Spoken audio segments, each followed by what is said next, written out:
Welcome back to the Berg Podcast. Today we're talking about the holidays. We just crested the Thanksgiving hill and now we're headed towards Christmas. Today we've got myself, Brian. We've got Dan. Hey, everybody. And we've got Ford. Merry Christmas. So holidays are always a fun time of year, right? People, family gatherings, work gatherings, lots going on. Seems like those gatherings always create some hectic scenarios, right?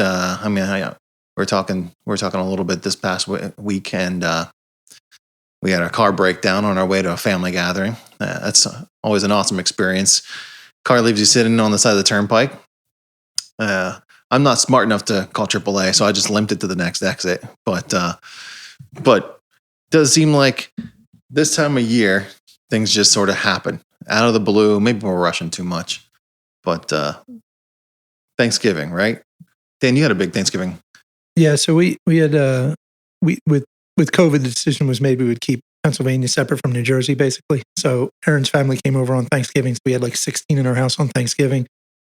Then Friday we went to get a tree that was immense. It's too big for an outside tree, which is a whole debacle that we're not even going to get into.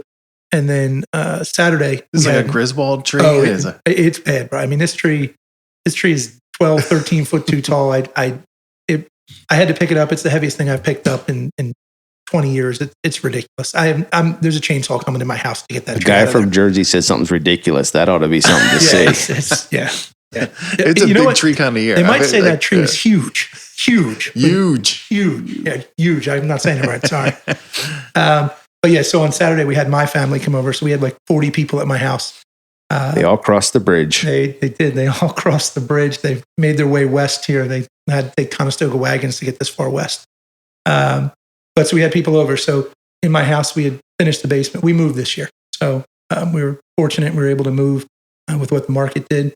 Got a little bit more land. And so we finished the basement, very similar to how the house we had previous was. And this is funny. I'll tell you the truth. So the reason that the whole basement thing started at my house was Ford and I have been doing snow a long time. And when we did snow, historically, Ford and I would leave the house for 3-4 days. You know, he didn't used to matter because he didn't have Savannah. So Ford would just leave and he'd come back whenever. But, you know, as the story goes, I only saw my daughter Charlotte for, I think, once for 4 hours on the first month of her life. Like I just didn't see the kid. But so one of the deals that we made was I would finish the basement in a way that the kids could play inside while I was not there in snow so that my wife wasn't hung out dry. So we have what's been described as a Monkey Joe's in my basement. They have monkey bars, they have swings, they have slides, it's pretty ridiculous. We're very fortunate. But so I put up these monkey bars, and my basement is a finished concrete floor. Monkey bars are about 8 foot off the floor. And my wife told me that the ASTM rating, which, you know, Brian and I laughed about it, that she would actually... It's just great that she actually looked it up. She actually looked it up, that my mats were not sufficient and I had to make new mats. I didn't have time to do that, and so I didn't do it. And I mocked her and said no one would get injured. So my cousin's daughter, Ava, who is the same age as Mars, she's 9 years old. About halfway through the party, I see people like stirring and going downstairs, and I'm like, what's going on over here? Ava fell off the monkey bars, hit her chin on the mat, which was apparently not sufficient to break a fall from that height, split her chin open and needed stitches, and also had a very injured wrist that I swore was not broken, but as it turns out, she broke it in 2 places. So the first family gathering at my new house, we have broken wrists. Yeah, huge success. Everybody had a great time. They really enjoyed themselves. My recycling cans were full. We'll leave it at that. Yeah. According to the homeowner policy, the ASTM rating. Yeah. So, but left with that. I got a picture the following day or the day after of my cousin's daughter with a full arm cast on there with a broken wrist, broken in 2 places. Oh, jeez. They're never coming west again. They're going to stay in the sand over there in the East Coast. They thought they were safe from COVID, but they didn't know they weren't safe from Monkey Joe's. I'm going to be honest, they won't hear it, but Justin and Brooke, that's my cousin and cousin's wife, they were totally cool about it, and they've told Aaron just to calm down. It happens. And historically, MacArthur's do not break bones. Jarvis's and Greco's do. So my cousins all get broken. We're fine. We're like invincible. So the trend continues that they can't hack it. There was also a zip line with some minor accidents, but no real injuries. I've made it pretty hazardous, my house. If my insurance company comes, we're going to have real problems. So we don't want them to hear this podcast. That's funny. Yeah, so you said you got a giant Griswold tree, right? It must be the year of the big trees. Ford, you got a tree story. Yeah. So we went out to Plow Farms, our friends that we do a lot of work with, and we're walking in, and trees for me, they're a challenge just to begin with, but this is my daughter's first year, so I'm trying to put on a happy face for this thing. Because to me, you walk all over this bloody field, and the tree in the very front was probably the best tree, but you got to walk the whole way to the back. And we used to go to this place down in Coatesville that was like on the side of a cliff. And you'd walk all the way to the top, and then, oh no, I want to see that other tree over there. And I was just like, literally, like, it's a tree. You're going to put stuff on it. You won't notice the problem. The tree's a funny tradition, isn't it? I mean, I don't know where it started, truthfully, but my son, Gavin, he's home from college. We went and got our tree on Saturday. And Gavin said the funniest thing. He's like, why do we do this? We walk out in the field, we pick the nicest tree, and then we kill it. Exactly. Yeah. You waste all this time. And so, yeah, the wife calls me the Grinch and puts that music on because she thinks that's my thought. But I was like, the closest I think Tamara and I have ever been to separating was literally over a Christmas tree, because we were like, we'll spend 4 hours walking around a stupid field to find this tree. So we get over to Plow Farms this year, not to digress too far, and Preston comes out to us like, I got the tree for you. I'm like, oh no, we're screwed. This is going to be bad. It's one that's so big they didn't even have, and it's not super tall like Dan's is, thankfully, but it's just, they couldn't even put it to, like, they weren't even having, it wasn't even baled tight yet. It was just sitting there. Thankfully, she picked that one, so we didn't have to go do the field thing, which, hey, small blessings. Hey, just side note, I did have to do the field thing, and we walked for an hour and 45 minutes in that blistering wind on Black Friday. Oh, jeez. Looking for a tree. And to Ford's point, the first tree I saw was a better tree than the one that's in my house currently, but we walked for an hour and 45 minutes until the girls were like, Mommy, pick any tree. Please, just, can we go home? Well, it's important. It's got to be the right tree. That's what my wife said. But when I cut that string, it was not the right tree. I mean, it's the right one now because it's not leaving, but it was not the right tree. No windows broken, right? No windows. I can't have a fire in my fireplace anymore, though. I think the tree thing is the ultimate happy wife, happy life scenario, because there is no other way around it. You know what's funny is like my wife would love to have a fake tree. I'm the one who likes the real guy. Tree. Yeah, I'm like, I don't know. I like the real tree. I like it too, until you got to rip the bed out of your house and you got to clean up for like 4 hours. But so anyways, we get this tree home and put it up, and we had 1 year we had 3 trees in the house, which another story. But so we got the biggest stand that we had, which was like supposed to be for larger trees. Put it up, everything's fine. Put all of the lights and everything on it. And I think that was Saturday or Sunday. And Monday, about 4 o'clock, I got a call, and I was like, hey, tree fell over. Oh, geez. I'm like, okay, well, I won't be home for work for a while because I got to go out and pull some levers for a couple hours that day. I get home, broken glass and some of like Tamara's like favorite childhood like ornaments just do you like do the smashed. Theme tree? Do you guys have like is it a one theme, or is it a wide variety of ornaments? I don't know. I don't get involved in the ornaments because it just boggles my mind that we put stuff on that we have to tear back off. Because I was like, we bought these lights the one time, that like the little LEDs, and I was like, can we just throw them out with the tree? Because we have to take them back off, and then everything falls off of it.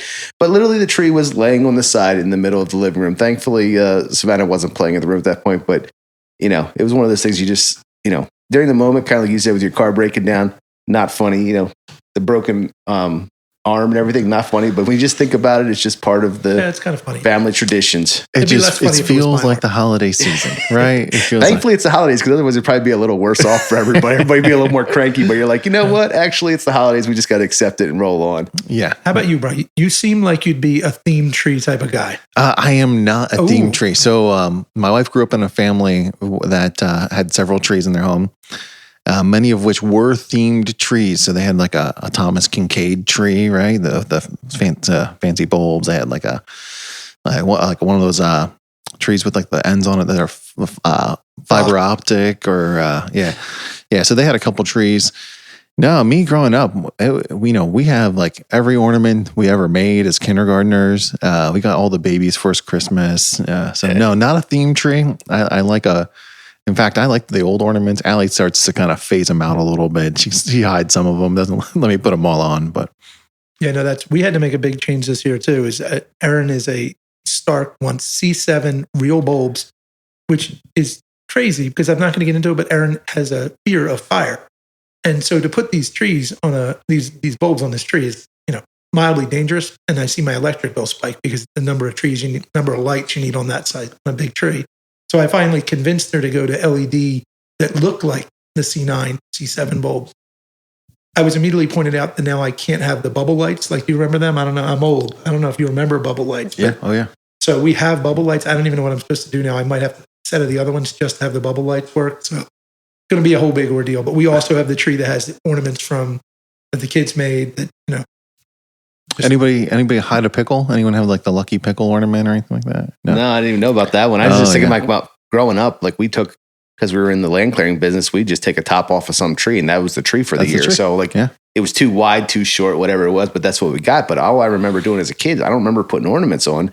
I remember we used to put cranberries and popcorn and string it. I don't know if we were trying to feed birds. I don't know what my parents were thinking, but that was probably to keep the kids busy because you had to sit there for hours and like string this popcorn onto the tree. Very it's natural. Yeah, exactly. It's like the healthier option. Yes. Yeah, which sounds like a Carol Berg move. All right. Okay, I'm getting it now. Yeah, that sounds right. Yeah. Sounds right for Carol Berg. I mean, that's why the ornaments aren't really my thing. It's like, we got the ones that from the dog, different years. We have the ones from the baby and different things. And then there's, I don't know, theme stuff of, I don't know. I'm unclear, but as long as mama's happy, then it's in the center of the yard. I got a funny one here too. Is completely outside of Berg is in my development also. Cale Shoemaker lives the same development. So Cale owns Elite Tree Care, so big clearing company. And I thought of the same thing. They went out and poor Cale has to go cut down a tree, which is hilarious, right? Because every day Cale has to cut down a tree, and now for Christmas he has to go pay to cut down a tree. So this is funny.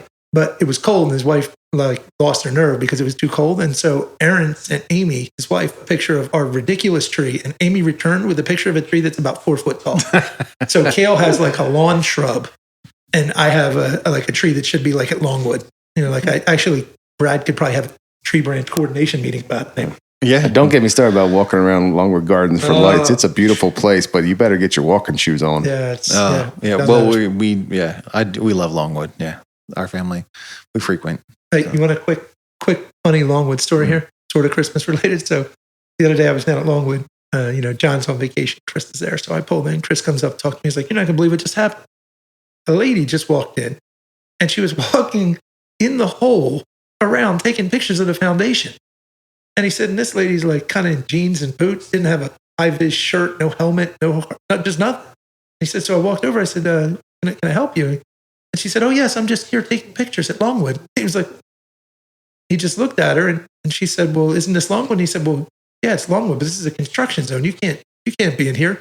Also, side note, wouldn't you have paid to go to Longwood? Like, she should have known she wasn't actually in Longwood because you didn't pay yet. Oh, yeah, for sure. No, she got the VIP tour.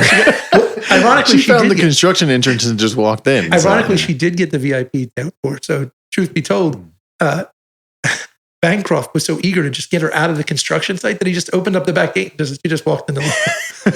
So she got the free Christmas tour. She got the free entry. Yeah.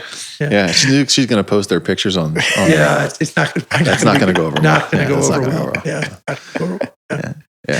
No, all right. So we're go ahead. I was just going to say, part of us telling these funny stories is that, the holidays are coming up. We know we just got through some people have been out hunting. We've seen some pictures of some deer that some people have been successful with, and people had some time off to kind of, either they had family things, commitments, or they had some time to head up to the mountains and stare out at a tree for a couple of days. But, now we got a nice little 1 month window here between the next holiday. Everybody's got to buckle down for that, couple extra days here. And then we got a couple things coming up that I know Brian will be able to help us with.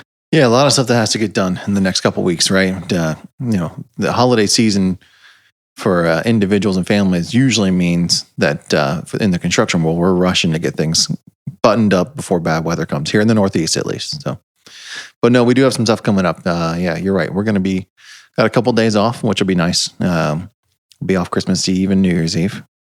And we got our holiday luncheon coming up on the 30th. So that'll be nice. And that morning we're doing a first aid CPR training. So get those certificates renewed in case anybody needs to use those skills over the holidays. So too much turkey. But yep. Yeah, I think we're moving the Christmas thing. We used to do it Christmas Eve. Yep. And during that luncheon. And with the schedule, it just made it seem less stressful for people that we would do it the week in between there. So we'll get together for some lunch and maybe some prizes and have a little time to socialize as a full group versus just being in your individual team. And then you'll be able to go off from there. Yeah, it's nice. We don't get a lot of chances to have everybody in one place just because of the type of work we do, how spread out we are. So looking forward to that for sure. Perfect. Well, Merry Christmas, everybody. Yep.